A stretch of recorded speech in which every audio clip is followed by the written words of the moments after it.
a quick report for you here. We've discovered a radiation leak in the laboratory on the quarantine platform. It's coming from testing equipment we installed the other day. Members of the medical team have been conducting research there, but we'll evacuate them all from the research block to the containment block next to it. Emmerich. There's no need to worry. No radioactive material is leaked, so the contamination won't spread. We just need to seal off the testing equipment. I've dispatched the security team to get the researchers out. I'll keep you updated.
Enfin, ça fonctionne.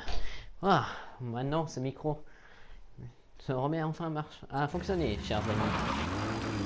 Bien, comme vous pouvez voir, marche à pied, ça va être très long. Enfin, marche à pied, plutôt à la conduite. Je vais juste me remettre sur l'autoroute, histoire de ne pas avoir d'accident, de carambolage. Alors oui, je peux utiliser l'hélicoptère, mais c'est génial. C'est d'abord sur un appareil. Et aussi, profitons-en de faire... de finir avec toutes ces cassettes, parce que franchement là, ça va faire long. We finished decoding the informant's report. That floating kid we've run into a few times now. Looks like he was a test subject in clinical experiments. The Soviets called him the third boy. The third boy was brought to a lab on the outskirts of Moscow from Czechoslovakia, after which he was due to be sent to a research center in Leningrad, then Siberia, and finally an academic town in Novosibirsk. It doesn't appear that the researchers witnessed the talents we've seen from him, but nevertheless he was quite the popular subject. His latent cognitive abilities suddenly awoke en route to Moscow. According to the report, the third boy was easily influenced by other individuals' biofields. Evil thoughts, in particular. They affected his mind like a virus. Extreme anger or resentment, motives for revenge, in other words. Now, during the transport flight to Moscow, the boy was exposed to a powerful mental energy field coming from a certain individual. Ever since, being conscious of his powers, he's become a sort of energy generator. What's unique about him is the way his acute telepathic abilities get taken over by another person's will. The boy began to physically parasitize individuals experiencing extreme anger and codify the host's desires. This includes amplifying the host's natural strengths. Or, in accordance with the host's desires, he can also implant program code in another individual, making them a puppet, essentially. Human neural synapses transmit weak electrical currents between neurons. These electrical currents, though at a level difficult to observe, warp the magnetic field outside the body. The third boy is able to pick up these weak fluctuations. Contrary to psychotronics, which involves controlling the human mind, his abilities as a receptor are too high.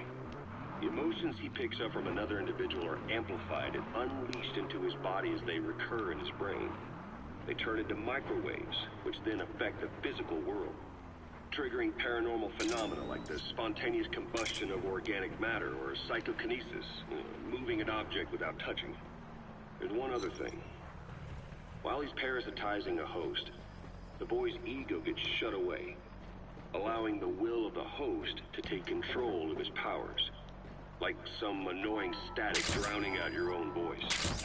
That means he isn't responsible for what's been happening. Somebody's extreme anger has manifested through the third boy's powers in ways none of us could have predicted, which would mean this was going on somewhere around us. Attendez, je vais remettre le dernier Looking back on it, we finished decoding the informant. Excellent. Alors c'est vraiment psychomantique. Shut away, allowing the will of the host to take control of his powers, like some annoying static drowning out your own voice. That means he isn't responsible for what's been happening. Somebody's extreme anger has manifested through the third boy's powers in ways none of us could have predicted, which would mean this was going on somewhere around us. Looking back on it, a lot of things make sense now. The man on fire, Sahelanthropus, they both came to life thanks to the third boy's powers. Everything has been happening through him as a catalyst. We first saw him in the hospital on Cyprus. The boy parasitizing the man on fire's desire for revenge gave him his new abilities in return. He next appeared at the Hamid Fighters Fort where the honeybee was hidden. There, the boy parasitized Skullface's vengeful mind. He controlled Sahelanthropus, making it do whatever Skullface wanted. Same goes for when we extracted Emmerich onto the chopper. When he appeared at the Devil's House in Central Africa, Skullface's will controlled the man on fire via the third boy's powers. Everything is clear up to this point. But even the informant couldn't pinpoint who the host was in the cave within Serac power plant. Sahelanthropus suddenly became active, then crushed not only the man on fire, but Skullface as well. Surely neither of them could have been the host. Who else was at that location and bore anger more extreme than either of them? Whose will was controlling Sahelanthropus? According to the report, emotions transmitted in children's brains affect the surrounding magnetic field more strongly. Cerebral nerves are covered with insulation called myelin sheaths to increase impulse speed. The reason for this leakage has to do with the fact that children's myelin sheaths are still developing. So, how many children do you remember being there? Children with a burning desire for revenge and bearing a grudge against you.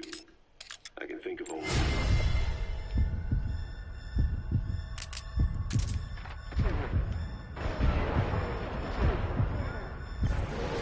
Eli.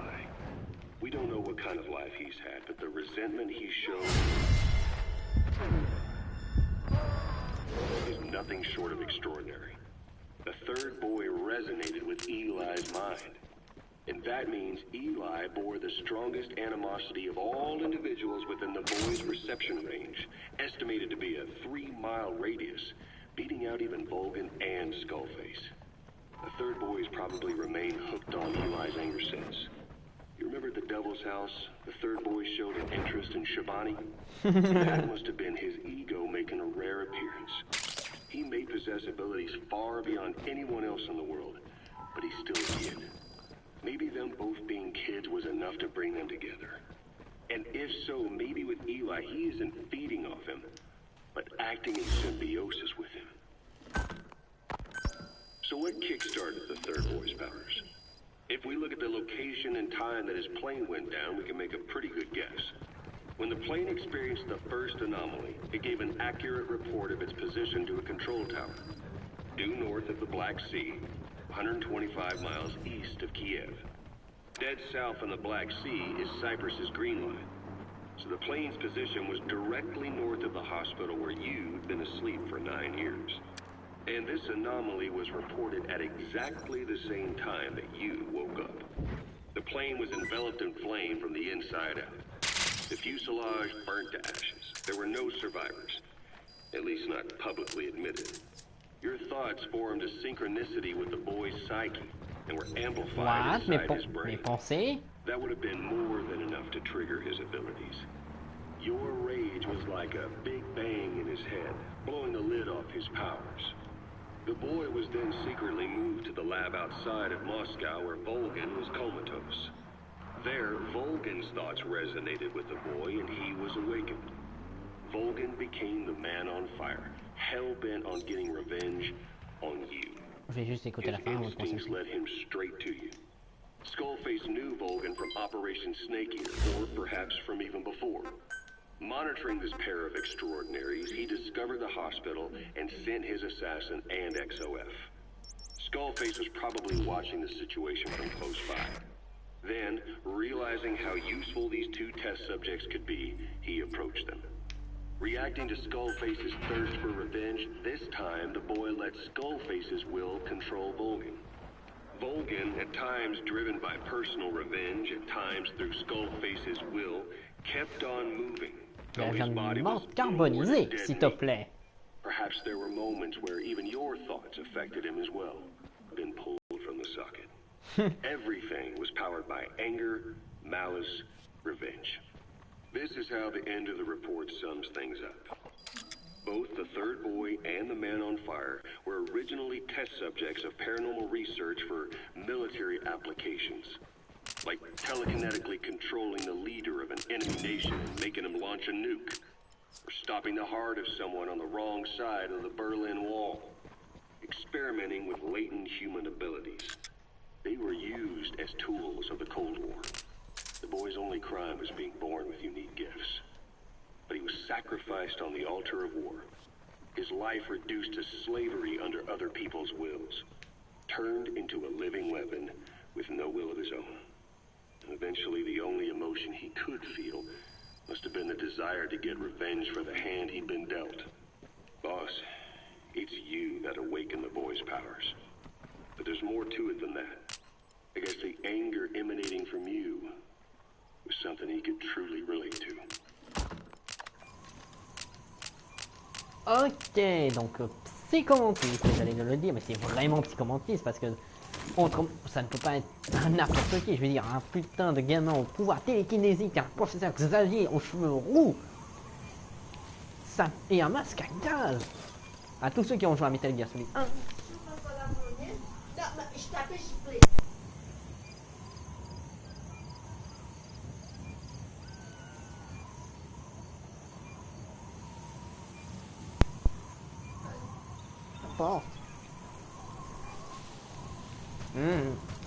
Bon, continuons la mission. Alors, ouais.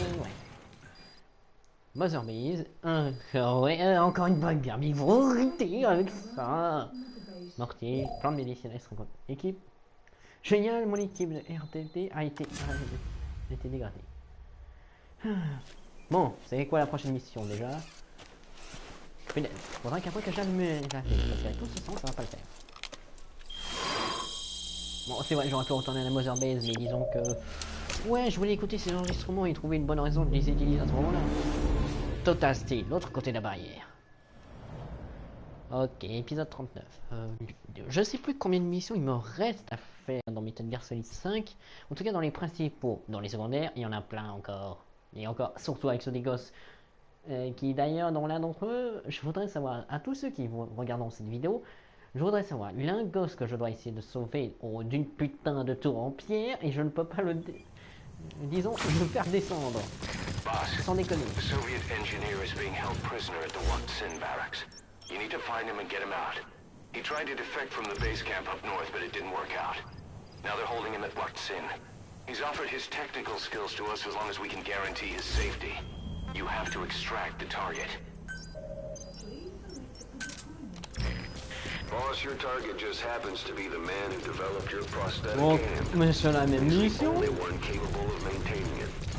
If we bring him in, I'm sure he'll be able to modify it. Ok, c'est vrai que c'est censé être les mêmes missions, mais quand même. Bon, j'hésite encore à faire un petit peu dans le... Voilà quoi, de tout massacrer ou de la faire discretos. Mais bon.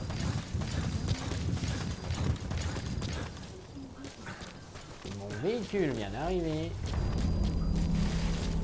That's the Waxin barracks. The target is somewhere inside that outpost.